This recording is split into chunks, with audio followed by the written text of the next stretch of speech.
Perth Gaming Crew Show. My name is Jonathan, and as always, I'm joined by my co-host Johnny. Johnny, welcome back to our final episode for the year.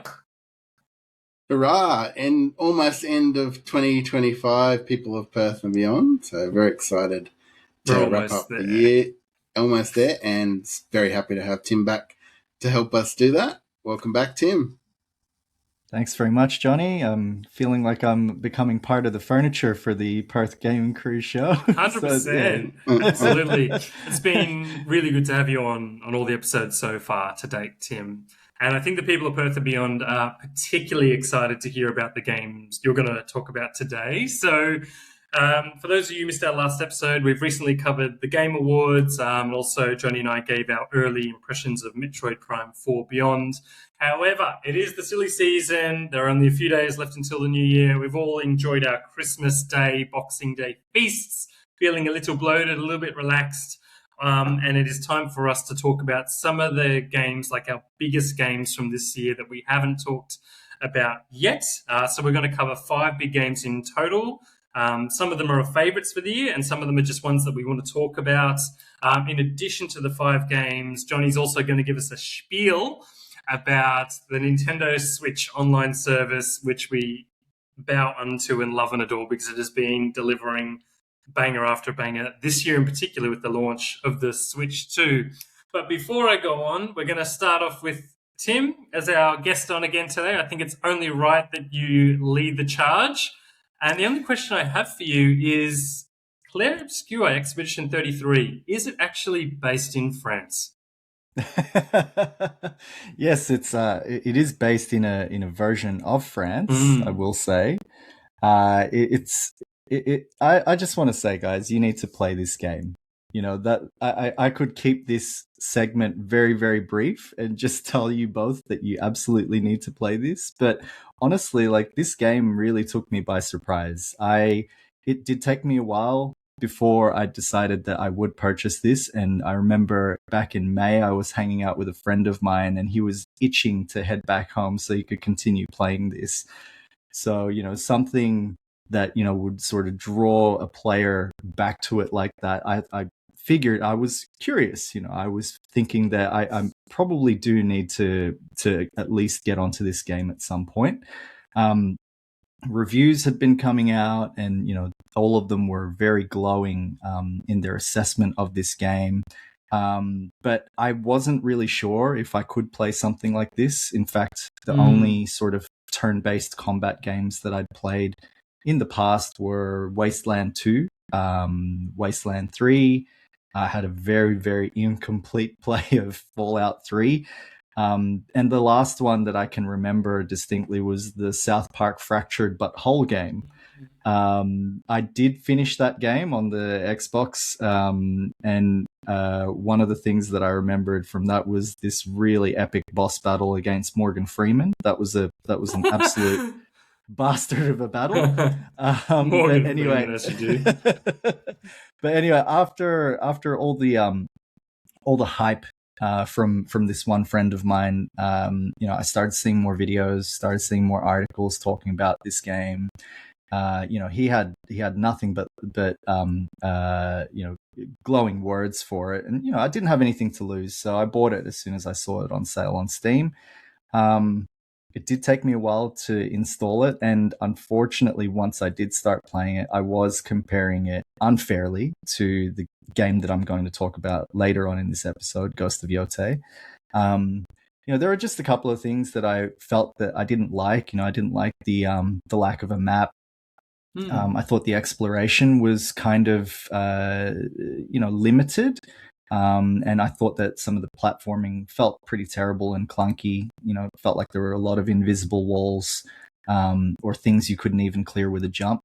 And then also I really struggled to adjust to the combat. Again, I'm basing this more on my unfamiliarity with turn-based combat. I felt that, I had sort of zero sense of rhythm because I couldn't dodge or parry very well. And it sucked because, there were some parts that I genuinely grew to really enjoy throughout, particularly the music through any of the battle scenes. But one thing that really stood out was how polished the cutscenes were. They're definitely of very high quality. Again, you're in what appears to be this post-apocalyptic France, and as the main character that you play as, Gustave, you're on the way to seeing your ex-girlfriend for an event called the Gommage. There's a very eerie and somber tone as you encounter everyone who's more or less accepting of what is about to happen. And as the opening scene ends, you see this giant figure in the distance called the Paintress stand up, and then she writes a new number on the monolith. So previously it was 34. She then reduces it to 33. And then you slowly see everyone around you disappear in like this shower of petals. And then Gustave's former flame, she disappears as well. So it's very, very macabre, I will say. And you learn that since many, many years back, this Paintress character will write a number every year on that monolith, and it's been decreasing by 1 every single year. And anyone above that number in terms of their age, they'll be gommaged out of existence. So what do these people do? They're sending out expeditions, hence part of the title, Expedition 33. They send out expeditions to unravel the mystery of the Paintress and find a way to stop her. It really is a very interesting backstory. And then I think that, that started to draw me in ever so slowly, but then the immediate shock after you launched the expedition and the drip feed of information of what's happened to previous expeditions past, that's what I found very enticing. And then fighting every one of the battles, as I started getting used to the battle system and just sort of making it by through the skin of my teeth, and then picking up more gear, leveling up. I noticed that every one of my play sessions would just extend in length over time just so I could unravel the mystery further. So, that's, I think, a sign of a really great game that makes you want to play it even more every single time you load up. Nice. So, Tim, this is probably the biggest game for the year. It won a whole suite of game awards. It's pretty much all everyone can talk about, even though it is an RPG with a unique parry system and quite a mature story. It's not your typical big year game. What about for you? Is this like your favorite game, or is this one that's more right up there? Where do you rate this, and do you recommend it to everyone to play? Oh man, like I think it's pretty easy for me to say that I would recommend this game. I think that once you get over that sort of initial learning curve, there's genuinely so much to enjoy. Like, that battle system is really, really kick-ass. Like, once you learn the timing of how to parry or how to dodge, I will say that dodging's easier in the beginning, but once you learn how to parry, and then seeing like all these sort of like in the video here, once you see what a parry counter looks like and how much damage it causes, that risk reward, it becomes very, very addictive for you to just want to parry every single attack that comes your way. Because, a lot of the enemies that you encounter, there's going to be many that will one-shot you. And that makes it somewhat infuriating. And it reminds me very much of, in terms of my previous experience, it reminds me so much of that Morgan Freeman battle in South Park. Just like, it's just like these constant wars of attrition, but, this really, really fascinating story. And I will top it off with the fact that the music is genuinely beautiful. Lorien Testard was picked to compose it, and, it's beautiful, it's haunting. It's emotional, at times even whimsical. It's joyous. It can be uplifting. It's heartbreaking. And then, every time you reach a new area, that change in music, it's something that you will really stop to admire, because it's so varied throughout. But yeah, like, very, very easy for me to say that this is probably my game of the year. Nice. Very cool. No, that sounds awesome. Like, Tim, when the developers of this game, they picked up Game of the Year at the Game Awards a couple of weeks ago, as part of their acceptance speech, they actually revealed DLC was coming out. Did that interest you at all, or you kind of do you think you'd had enough, or you wanted more of that world? What was your reaction to that? Yeah, I think that I I was very excited to hear that they had some DLC come out. I genuinely wanted to load it up and then play it again, but I feel that with the combination of the Christmas that's just passed and getting ready for the end of year stuff, like I haven't really had a lot of time to do it, but I did have a lot of time for the Messenger, Jono. Oh, nice.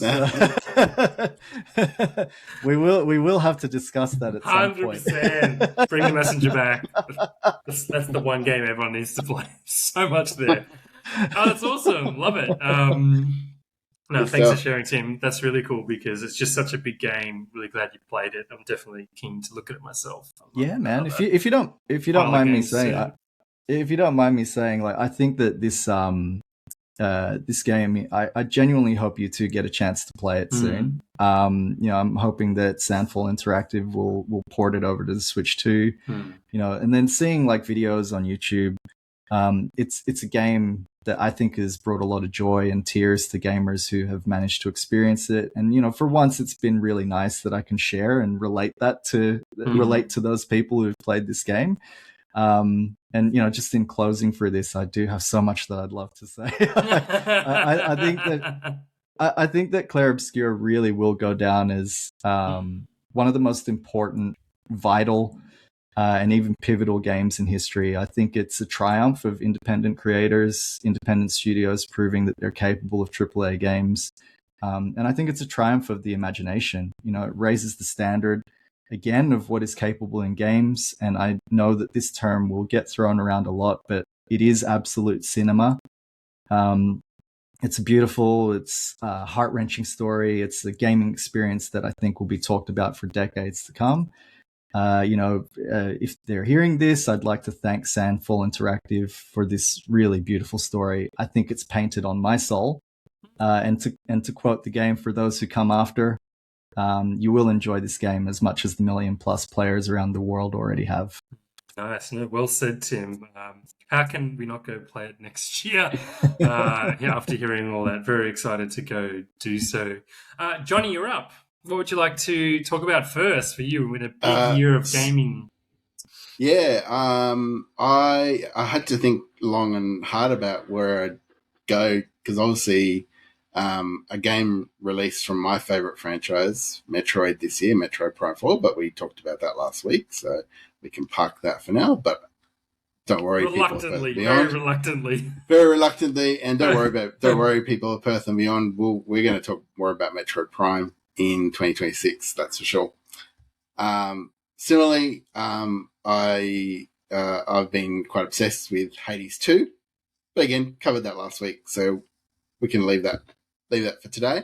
So I picked the game that got me over the line to jump on the Switch 2 during the launch week back in June, and that is Sid Meier's Civilisation 7. So this game actually released in February, all the way back in February this year, and let's be frank, it had some real issues at its launch. I've never tended to buy Civ games right at launch because Civilization games tend to be a little bit of a work in progress early on, and there are generally a few little bugs that have to be worked through, and that's definitely been the case with Civ 7. So the reason I wanted to mention Civ 7 is because the reveal of the Switch 2 definitely changed my plans about my intention of how I would go and play this. Because I've always played, I've never played a Civilization game on a console before. I've always gone to PC. But I've got a pretty aging laptop, and I just knew that my laptop wouldn't run Civ 7, or not run it well at least. And then in April, we got the Switch 2 Direct, where there was confirmation that Civ 7 was coming to Switch 2. And so for then on, it was my plans had changed. I held off on my plans on upgrading my gaming PC setup and decided to go in for the Switch 2 edition of Civilization 7. And I will say, although it's not currently my favorite entry in the series, I still probably feel like 6 is a superior entry. There are a lot of positives about this entry. and those are to do with the visual presentation. This is the Civ 7 game with definitely the most, the Civilization game with the most kind of the sharpest graphical presentation. The attention to detail to individual units has never been this good in your game. There are some mechanics that I'm still kind of getting the hang of. I haven't put the kind of hours that I've put into earlier entries in the series into this one. Still relatively haven't played this as much as probably I would like to, but and there are some. I'm still struggling a bit with the diplomacy mechanic in this game because it's quite radically different to the previous entries. But I think this is one that I will come back to frequently and I'll every so often, because I do like the strategy genre. I will come back and play a game of Civ, and I'll tend to cycle through the different civilization options that the game has available. You can mix and match civilization leaders with different civilizations. So you could put George Washington together with the ancient Greeks if you want, and do kind of, so you can kind of, you don't have to, it's unlike previous entries, you've got a lot of, there's room for a lot of kind of creativity into kind of what kind of matches you bring together. And I think there's been updates in recent weeks where that Firaxis have allowed people to like maintain a leader, to be a bit more old school Civ and maintain a leader through their different ages of the game, which was received a little bit of criticism that you'd change civilization or leader as you progress through the three main ages of the game, and they've kind of patched that in a way. So that's kind of interesting because I think Civilization fans are a little bit wedded to mechanics from earlier games, so that gives the game has a bit of flexibility now around that. So yeah, I thought I'd mention this one just briefly, just because it's the game that got me on board for the Switch 2. I didn't get a Switch 2 because of Mario Kart World. I knew I was going to get one eventually for Metroid Prime, of course, but that released in December, so I got on board in June. Then this is the title that got me there. Nice, very nice.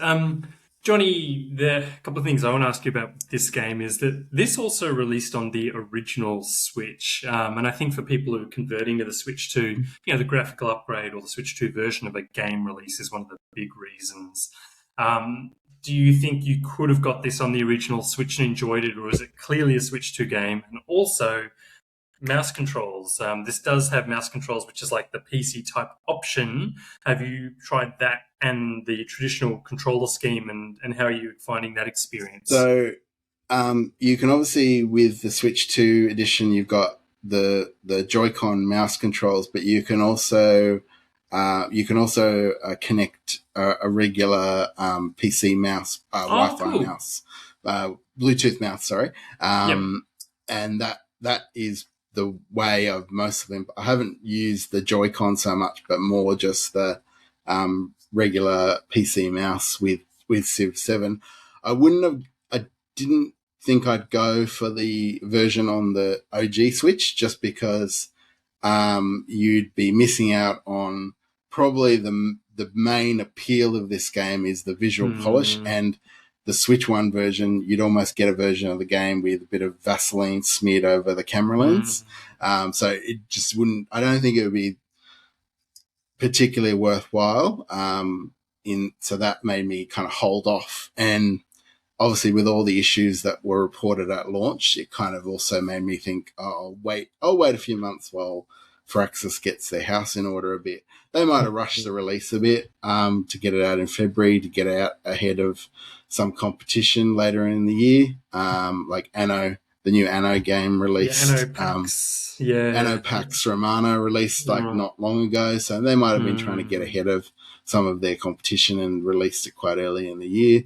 Who knows? But the idea of playing it on an OG Switch never appealed to me, particularly after we earlier this year we did our graphics and gaming special, and one of the things I did in the lead up to that was try out some high running kind of AAA games like Arkham Knight on my Switch.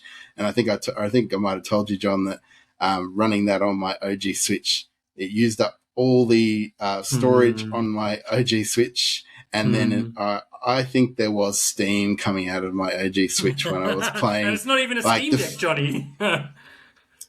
While I was playing like the first level of like the intro level of Arkham Knight. So I kind of knew that the OG Switch, it's got its limitations, and I was very wary of not pushing those limits too far. Yeah, absolutely. Well, that's kind of a nice segue into the game that I want to talk about. And it's like the games we're all covering today are all completely different. Like, it's kind of interesting insight to what we're all interested in and what we're doing and where we're at. The one I wanted to pull out was essentially a game released for the Switch, the original Switch. It's on the Switch 2 because that's backwards compatible. This was released back in January this year. And essentially, it's a remaster, not a remake, of the Donkey Kong Country Returns game that was released on the Nintendo Wii and then later ported to the 3DS. I really wanted to talk about this because this is a game I've been waiting about 7 years to arrive on the Switch as a port. I never had a 3DS or a Nintendo Wii, and I'm a huge Donkey Kong fan. I've said it many times on the show, the Donkey Kong Country's games on the Super Nintendo are my favorite platformers of all time and among my favorite series of all time. So when this came finally to the Switch in its final year, and I was like, oh, you're finally throwing this out as the last bone before the Switch 2 comes out. I was very pleased, very, very pleased. Now, there's been some reports about the quality of this remaster not being some graphical things have been changed. So, for example, the sun doesn't show in the background for some of the levels that they did in the previous games. But for me, I don't care. It actually looks really nice in HD. It's been smoothed over. I'm very happy with the presentation.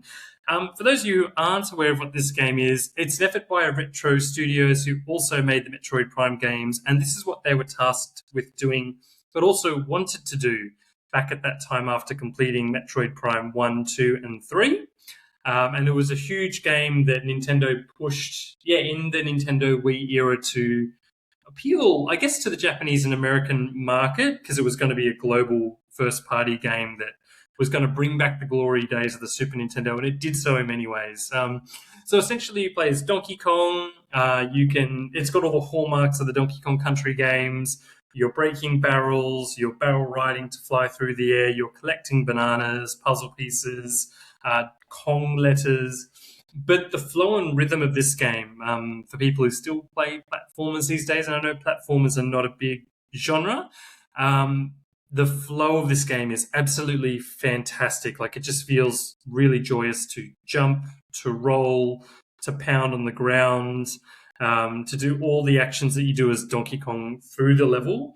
But the star of the show of this game, really, and I think this still kind of it still has a lot of value these days, is the variety in the level design. So you have one level where it starts as a bright sunny day on the beach, and progressively the day gets stormier and darker. And in the background, there's this giant octopus which has just torn a pirate ship apart.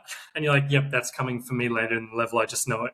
So you'll navigate through broken ships jumping across the water. They're bobbing up and down.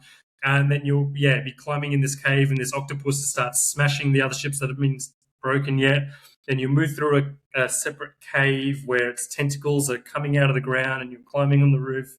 And then that evolves into another section where you're going just purely vertical, climbing as high as you can while it kind of reaches for you. It goes to a climax in the level. And I love it. I am absolutely here for it. It makes me feel like you're playing a Disney or Pixar movie, because you've got such an animated and vibrant environment and characters, and the interaction and interplay between them is great. Another level, I have to say, I love the level design for this game and the Donkey Kong games. Basically, you're a silhouette. All the foreground is silhouette, it's black, but in the background you can see this gorgeous sunset. So it's a little tricky to navigate, but you kind of have to look in the background to read what's happening in the foreground. And it's the game even though you're moving through these challenging platform sections, you just want to look at it. It's just beautifully designed. The music is top notch, like very much a jungle theme. It remixes tracks from the original series on the Super Nintendo. I definitely think it's a game that if you're into platformers and challenging platformers, because this is a challenging game, don't get me wrong. There are times I'm like, I hate this. I really hate this game. This is not a 10 out of 10 game for me. This is an 8 out of 10 because it's freaking hard. You get to a cave section. There's a lot of minecart levels, which I don't enjoy, to put politely. Just some quiet seething underneath. But it's a really, apart from those levels, and if you can work your way through it, or even use like the idiot mode, which I call it, where if you fail enough times, it plays the level through for you, which I did, because I too am an idiot when it comes to this game. Look, I just really enjoyed. I guess I wanted to bring it up because we've seen the end of the Nintendo Switch and the rise of the Nintendo Switch 2. We don't see a lot of platformers. And for me, as someone who's been a gamer since 10 years old or whatever, across the 30 years I've been gaming, I like that old games can be re-released or remastered, and they're just as special to me as a brand new game, and I can be just as excited for that. So, that's Donkey Kong Country Returns HD. Johnny, I know you're more of a Mario fan, but have you seen this one, or is this one on your radar, or can I give it to you and make you play the minecart levels at least and induce some rage, add it to the pile of shame? I think I'll have to give it a shot. I was just going to say, what a great year for a DK super fan like you, Johnny, because you got this at the start of the year, and then around, what was it, like August, that DK Bonanza came out. And I think maybe Santa brought that to you this year. Is that correct? 100%. So Santa, in the form of my beloved wife, knows how much I love this series, and she's got me Donkey Kong Bonanza. So that is all I'm going to talk about next year, in addition to Metroid Prime 4 Beyond. So no, that's my pick. Tim, back to you. What is the second big game that you want to talk about this year? No more talking about Clair Obscur, sorry. So I actually played the deal. No, the DLC, he says. No, this one is going to be. So I'll preface this with a brief follow-up from our Pile of Shame episode from a couple of months back. I've now finished Ghost of Tsushima. So shortly after we aired that episode, I installed that on my PS5. I started from scratch, and whatever issues I'd talked about in our episode, I would like to walk those back. And you've completed it now, so it's no longer like the shame has lifted. That somewhat. Is absolutely right, man. I was hooked again from the beginning, and then after I played through the area where I'd left off, I was like, idiot, Tim, like, why did you stop playing this? This game is like everything that you could ask for from a samurai game. I was so hooked that I even bought the Iki Island story DLC expansion, finished that as well. And then after about 70 hours in the game, it just so happened that as I'd finished Ghost of Tsushima, the timing of the release of Ghost of Yotei was upon me. I didn't get to buy that one on day one. I bought it that weekend, and then I debated with myself, and you guys may remember this, but I was thinking of chasing after the Platinum Trophy in Ghost of Tsushima, but instead I opted to uninstall it and then install Ghost of Yotei, and I have zero regrets with that choice. From the opening scene, where as the protagonist Atsu, you take out one of the members of the people she's hunting, the Yotei 6. You're playing a different kind of game to Ghost of Tsushima. You're going to be walking this bloody path of vengeance as Atsu, and there's this one great scene where she writes the names of all of the Yotei 6 members on a sash. And after she's killed the introduction boss, the snake, she wipes the bloodied blade across his name. Just like in that scene there, to cross him off, signifying that, that's one down. And then she wears that sash all throughout the campaign, and it's just absolutely metal. After a brush with death and waking up, people witness this, and then they think that she died and came back to life, and they start calling her the Onryo.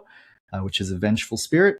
That's the legend that starts building throughout the game once she returns to Yotei. It's a sequel in name only, but I don't hold that against this at all. It has numerous improvements over Ghost of Tsushima. A lot of things return, but they're refined. The travel's smoother. You get like these really cool little flourishes, like when you're chopping through bamboo stands. The bamboo strike stands help her level up. And then also, the combat is presented slightly differently. I think like what's great about Atsu is that, she isn't like your typical samurai in that she's learnt a lot of her skills while she was away from Yotei. She seems like she's a lot scrappier. One of her finishing animations is like when she's like slashed one of her opponents and buried her blade in them, like she rolls through. And I thought that was like something really, really cool to sort of to highlight. She's not as finessed as say Jin from the previous game, but she is effective at dispatching enemies. But you'll as the game progresses, you'll start to complement her katana with different weapons to use.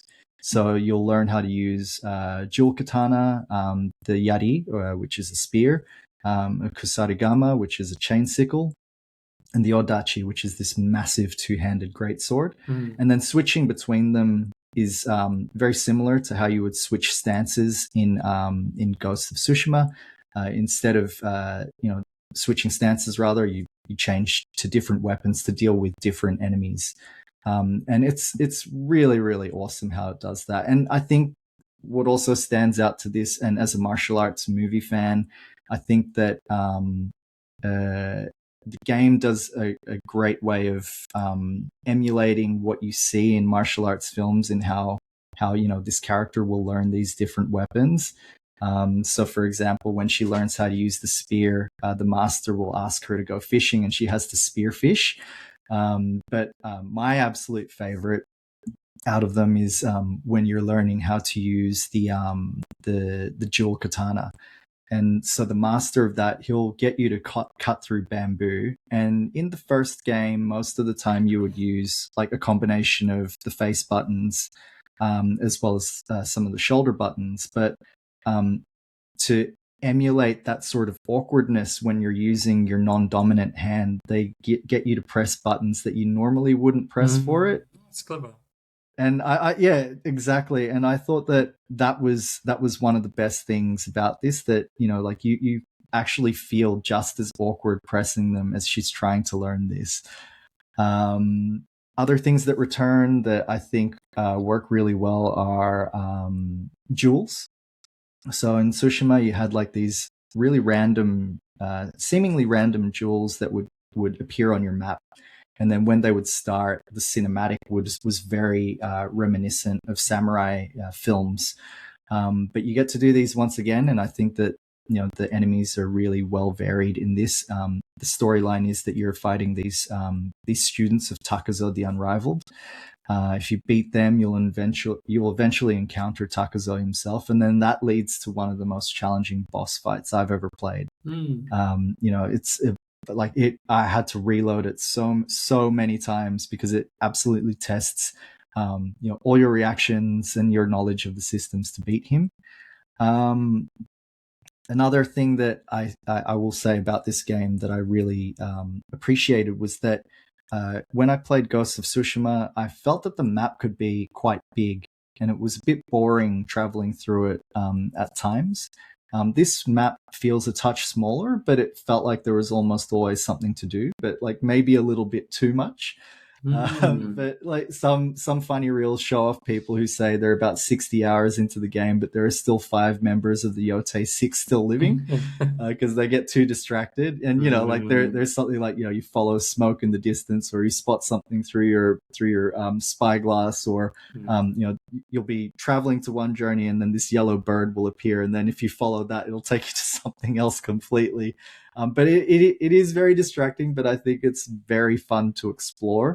And it's just a pleasure, really. But the last thing that I'd probably want to add is that The absolute best part of this game belongs to the Onryo herself, Atsu. I was blown away by Erika Ishii's performance as the ghost of Yotei. The story begins like many revenge tales with this solo figure. She's somewhat silent, very gruff. But the more you play the game, the more of her past is revealed. And, the peeling back of the layers of her character reveals more about her, her sorrow, her pain, her longing, even her hopes, as well as, her turmoil and inner conflict, as she does this. It's not a one-dimensional presentation of this path of vengeance. I thought that it was very well layered, and I couldn't get enough of her and was rooting for Atsu to complete this mission. I think that another part of this performance that really resonated, that deserves praise, is that her emotions resonate with you as the player. For example, like when you unlock the ghost stance, you 100% feel anger at how this one key character that you're targeting makes a mockery of the event that caused all of this pain. In another, I felt like I at least stopped breathing as I felt like these first glimmers of hope, which I saw even in her face. And it's just such a testament to her amazing performance, to make you as that player feel what she feels. And I honestly think that she's my MVP this year. She's such a talented and gifted actor. And I hope she gets more roles in the future, because I would really love to follow her career from now on.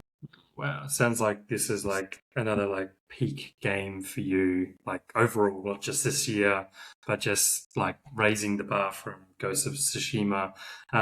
You mentioned that part about the distractions. Like I personally struggle with the big open worlds where they've got to create this curated story, but they also have to offer you a lot to do. Do you feel like even in a game that has turned out this well, they could slim down on those extra activities, focus on that story, and you would enjoy it as much or more perhaps? Or would you, on reflection now playing it, go, no, keep it the same as it is with all the distractions and the options to go off the side?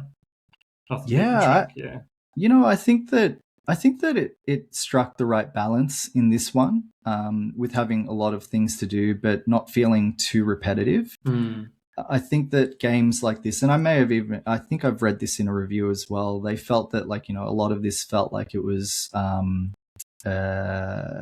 treading ground that's already been done in previous games. But I think that it made it very engaging. And even though, you do feel like it's distracting, there's just it's such a beautifully rendered map and environment that you don't feel like it's a chore going through. In fact, similar to my playthrough of Clair Obscur, I noticed that once I really got going with this game, and it was very early on in the game, my play sessions would just extend and extend and extend, and I'd be playing for hours when I got free time, often sacrificing sleep, and probably chugging more coffee as a result. But I wouldn't get them to change anything. I think they definitely got the right mixture. Yeah, nice. That's probably what makes it so good. Oh, it's cool to hear, Tim. Johnny, on to you. So you've got something you want to say about the Nintendo Switch online service this year? So gonna break the formula a little bit this episode, because I'm not gonna single out a particular game for my second pick today, but rather I just wanted to give a shout out to what an awesome year it was for additions to the Nintendo Switch Online subscription service and the retro gaming catalogs that became available this year in particular. So going back to about, and across a couple of different systems, I just want to shout out a couple of pretty big hitters that came onto the service. So going back to April, on the we can start with GameCube. Back in June, we got, with the launch of the Nintendo Switch 2, we got the addition of GameCube games to the Nintendo Switch Online service. And although there's only currently 6 titles currently on the NSO at the moment, 3 of them are some of my favorite GameCube games of all time, and that includes Legend of Zelda: The Wind Waker, Luigi's Mansion, and Mario Strikers. Obviously, Nintendo likes to slowly add titles to the service over time. So it'd be great to see what comes onto the game for that GameCube library in 2026. A little bit before that, Sega Master, not Sega Master System, Sega Mega Drive / Sega Genesis fans got treated to a really classic beat 'em up entry. The OG Streets of Rage was added to the Mega Drive library on Nintendo Switch Line. Now that's here at PGC, we love our side-scrolling beat 'em ups. We've bring you into 2026, Johnny? Yeah. Even previous on the show, we've talked at length about how good games like Shredder's Revenge and the like are. One of the classics from the 90s, Streets of Rage, became available on NSO early in the year in that Mega Drive collection, which is amazing. Then in around the middle of the year, July, Super Nintendo fans were treated to the addition of Mario Paint, obviously coinciding with the mouse control options. Excuse me. Obviously, Mario Paint back in the day was just like huge. I think so many people sunk hours and hours into doing their kind of like crazy designs using the Mario Paint software. So that was quite a talking point in the middle of the year. I remember that Mario Paint had landed in that SNES library, which is very cool. But I think the highlights that came only in the last couple, the real big highlights for NSO came only in the last couple of weeks when we got kind of two bangers at the same time. First of all, for the Game Boy library, we got Kid Icarus of Myths and Monsters. Now there's not a lot of Kid Icarus games. They haven't made many. They made like 3 mainline Kid Icarus games, and this is one of the only 2 sequels to the original Kid Icarus game on the NES. And this is released on the Game Boy. That was quite typical back in the day. You'd get a game on the NES and then the sequel would arrive on the Game Boy. That happened with Metroid and happened with lots of other games. So that was very exciting, I thought, for Kid Icarus fans. Not a lot of Kid Icarus games to play, and to get one of the get the first sequel to the original was very exciting to me. And I know exciting to quite a few viewers of the show. But the addition that we got to the Nintendo Entertainment System library a couple of weeks ago, right on the back of Ninjutsu November, was at long last we got the release of Ninja Gaiden 2, The Dark Sword of Chaos, to the NES library on Nintendo Switch Online. We talked about this game at length during our fave NES game special way back in May, John. This game, quite rightly, often appears in best NES game of all time kind of lists, and very deservedly so. It's certainly one of my favorite NES games of all time. I think it's the superior entry in the OG Ninja Gaiden trilogy.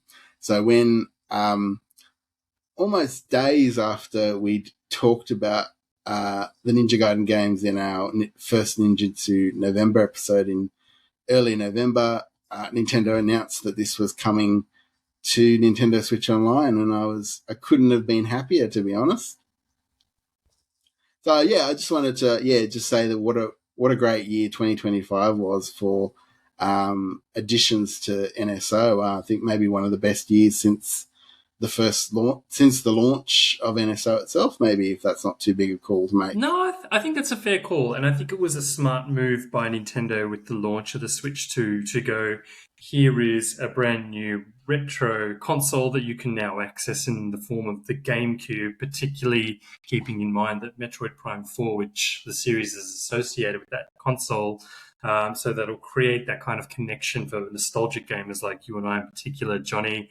But then releasing those kind of, not niche, but long-awaited games like Kid Icarus on the Game Boy. They could have released that a long time ago and they didn't. And it gets you in that mood of like, oh, is there a new game? Or at least now I've got this and I'm finding a lot of value in this service. I remember when you messaged me to say, oh, by the way, there's the annual subscription.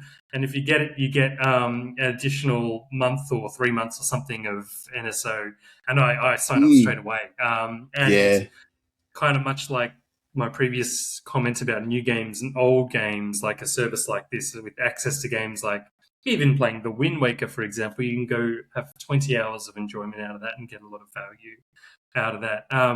Tim, have you ever played any of those older Nintendo games, or is this something that appeals to you at all? Because I know you've tried a bit of the old, like some of the old school games, and Johnny and I are sometimes going, oh, now time for some Ninja Gaiden 2. Go fight those spider. Is this something that appeals to you in that sense? Like just that variety of options to play old games like Soul Calibur, for example, on the Nintendo, or just across and Sega systems? Definitely. I think if anything, the NSO would be a great way for me to build even more street cred with you two. Yeah. No expectations.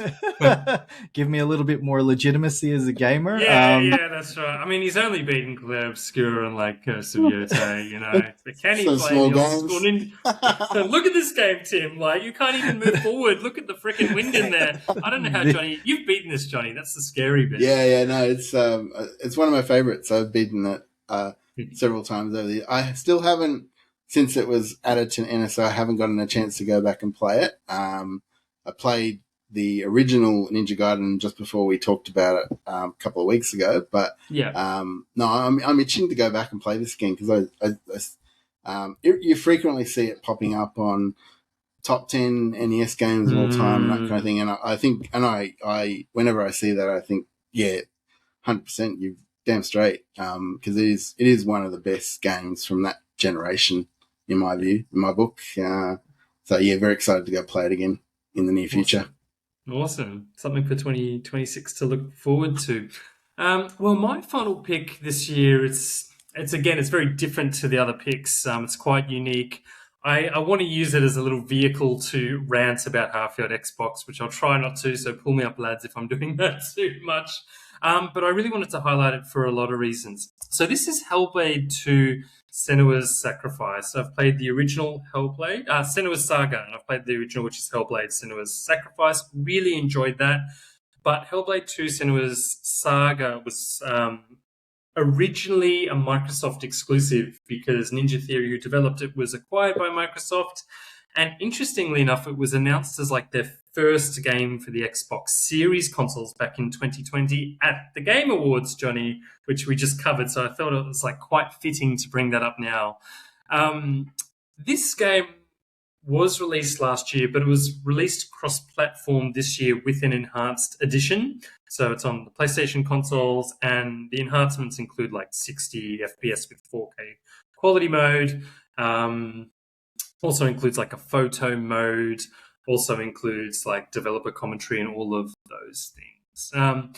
The game itself has kind of got a mixed reaction from people. I think at the end of the day, it is a walking simulator. Like, you are pressing forward. I think, Tim, you might hate it because the invisible walls are everywhere.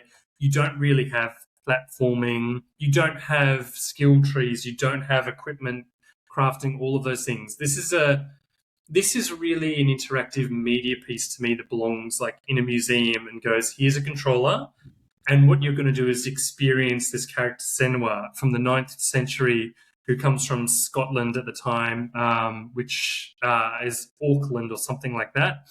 And essentially the story tells her experience where her people are being captured by the Northmen, who are the future modern day Vikings, and taken away as slaves. So she allows herself to be captured, and she wants to go on that journey to free them.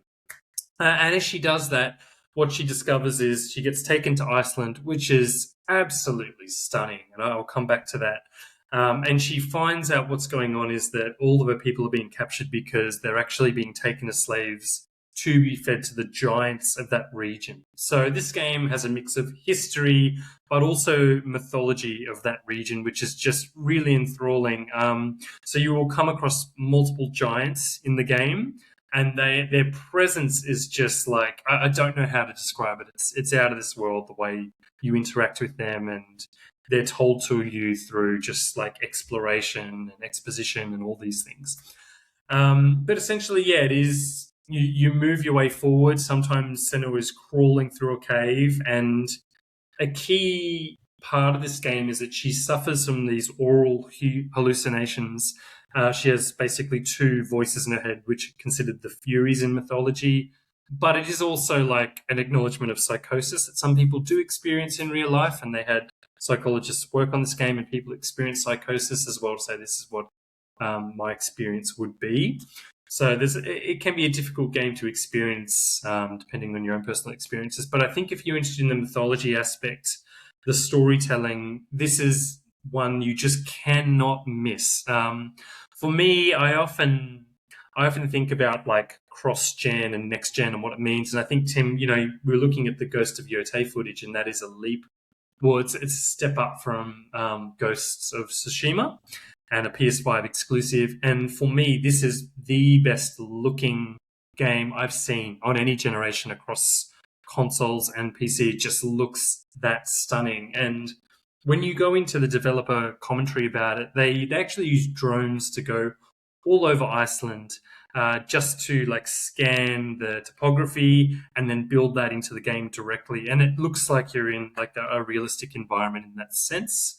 The combat's really good. It's simplistic. There's only light and heavy attack buttons, and then a dodge, and then you can press a button which allows you to go into this kind of focus mode, and it's super intense. So it's not just swinging, but it's the kind of like she digs her sword into the enemies and rips it out, and then she's thrown on the ground, and you just like, it should be called Senua's Struggle because you just feel for this girl and you're like, oh my God, your life is so hard.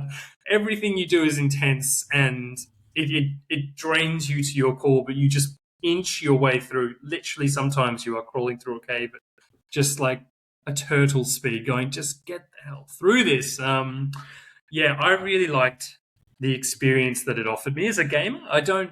For me, I'm not the kind of gamer who's like, I want A, B, C, D, E, F, G in a game. I sort of try and take each game that is offered on its merit and go, this is giving me a glimpse into this world at peak quality. I'm not expecting God of War. I'm not expecting leveling up. I'm not expecting level grinding. I just want to experience Iceland in this particular era, 9th century, and it does that perfectly to me. Very intense. It's considered a psychological horror game. It really is. It is very violent. One of the earlier scenes, or one of the earlier areas you visit, is a town where a lot of people are being captured and enslaved by I think it's Draga, who are this mythological creatures, but they're actually cannibalistic humans with dress up, and they're sacrificing people. And she's got to navigate around like and not get caught. And it's kind of like the Temple of Doom where Indiana Jones is there and they're like peeking in at this ritual, and it has that level of tension to it. But yeah, this is, again, kind of like Donkey Kong Country Returns HD. This is not a 10 out of 10. This is not even a game I'd recommend to everyone. It's just one that I want to bring up because I've been playing it through. I really enjoy what I've experienced. I'm almost finished. I don't want to spoil anything, but the giants just freaking cool as. You just feel like you're in a movie. And I think if you've got a PlayStation, it's worth picking up. The rant side for me is that I'm frustrated that this was the game that was showcased as the Xbox Series kind of like flagship game when the Xbox Series was first announced. And Microsoft, in its wisdom, which I won't rant on too much about, they didn't even release a physical version of this game because they just felt it was too niche. But they've done so on PlayStation, and they've exported their first-party games, pretty much all of them, and soon to be all of them, to the other consoles where they'll probably sell better because those consoles are more popular, or the physical sales on those consoles are better. So the whole console war thing, aside, I'm really grateful this game exists, and Microsoft is supporting studios like this to develop a top tier audio-visual experiences, if not games, in that sense. Johnny, I want to throw to you. I know you're a history buff, and this is a little bit different from Civ, but do you like what you see? And do you think even just feeling this game, if you can deal with the R-rated intense violence, is this something that interests you at all? Yeah, when you were describing it, I was tempted to just chime in and say, "Oh, it's a bit of lighthearted Christmas afternoon fun." Yeah, yes, true. Merry Christmas, everyone! It's just like Donkey Kong. No, it sounds really impressive. Like what they've it's always been quite thoughtfully kind of put together in terms of what kind of experience that they were trying to deliver. And I kind of respect that. I don't know if it's something I would play because I kind of value my sleep, and I can imagine these images just filtering into my brain during my non-waking hours. So I'm probably not too high up on my list personally, but I kind of respect what they're trying to do. Yeah. Tim, how about you, coming off a game like Ghosts of Yotei, which is full of exploration and options? Thoughts on a more narrow, I guess, on-rails experience with simplistic gameplay? Would that put you off completely from that perspective, or would the audio visuals or the storytelling intrigue you enough to experience it compared to all the other options out there? Honest thoughts. I think that, there's plenty visually for me to enjoy in a game like this. I also do like the setting, as well as some of the, it's a very unique take, like what you were saying, pitching this as a psychological horror. I think for that reason, and if I were in the mood for another experience that would really stay with me long after I finished playing it, I think this could potentially scratch that itch. But I would have to research a little bit more into, the gameplay as well. Like you said, because it's on rail, it might be a little bit too, in a way, hands off for me. Especially coming off of two games which had, either loads of dungeons to explore or just a massive open world sandbox environment. Those traditionally have been the sorts of games that are populate my gaming collection. Absolutely. No, I completely hear that. And I think from what I'd read about just reviews on the internet and what people talk about this game, so a lot of people just watch it on YouTube because it's a short game, save the $60, $70, $80 depending on the cost at sale, and go, okay, that's interesting. It's kind of like watching a movie. All right, well, people of Perth and Beyond, it's been a long episode. We appreciate you sticking with us as we kind of indulge in some of our favourite bigger games from this year that we just needed to talk about. We do want to wrap up with one game each, just briefly, that we're looking forward to, that we haven't played yet. There's so much coming out in 2026. Tim, I'm going to start with you because you've got a little-known game called Grand Theft Something. Tell us more about that one, and that hopefully it doesn't get delayed anymore, hey? Yeah, I think that, suffice to say, I think many others along with me were very disappointed that GTA was delayed yet again. I am still looking forward to GTA 6 next year, just purely because the series itself is such an important feature of games. Really revolutionized open world sandbox environments, as well as the freedom and liberties that you could take with a lot of that exploration and weapon inventories. I think we've said this before. 5 is like the game that just keeps on giving.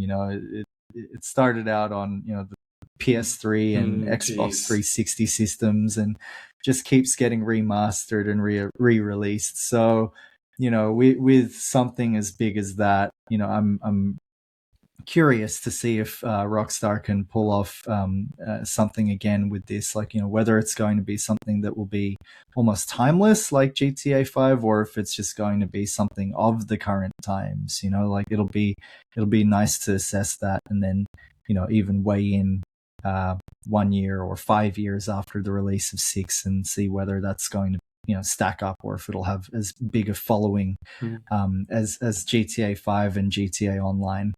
Nice. Johnny, I know you're not a huge GTA fan, but any thoughts towards GTA 6 at all? That's going to be game of the century when it comes out, of course. Yeah, I've never played a GTA game, I have to fess up. But I do know you can't ignore the excitement people have for this series. And yeah, like Tim said, that you could feel the disappointment when the announcement of the delay to 2026 came.